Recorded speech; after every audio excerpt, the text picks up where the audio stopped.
परेशान मत हो जहरा, उनको आवाज नहीं आ रही होगी। जब वो वहां पहुंचे थे तो मलिका ने फोन किया था और यह भी बताया था कि परेशान नहीं होना, सब कुछ ठीक है। ठीक कह रहे हैं आप खिजर साहब। अच्छा किया आपने रेहान को यहाँ से भेज दिया, कम से कम आज वो सुकून से सो पाएगी। अल्लाह करे कि हमारी बेटी हमेशा चैन और सुकून से रहे। सब कुछ ठीक हो जाएगा। वहां का मौसम उसके लिए अच्छा होगा। हो सकता है जो कुछ हुआ शायद भूल ना पाए, लेकिन चंद दिन तो सुकून से रहेगी।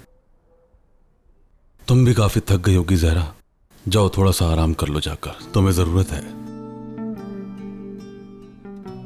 मैं कैसे आराम करूं खिजर साहब, पता नहीं अब और क्या क्या होने वाला है। अरे मेरी जान, वहां क्या छुपी हुई हो मेरी बच्ची? आओ मेरे पास आओ, यहां आ जाओ। मुझे ऐसा क्यों लग रहा है कि आपने कुछ किया है? नहीं नहीं, मेरी बच्ची ऐसा थोड़ी कर सकती है, बहुत समझदार है। क्या हो गया जरा? ठीक कहा, बहुत समझदार है। आ जाओ बेटी, आ जाओ, आओ।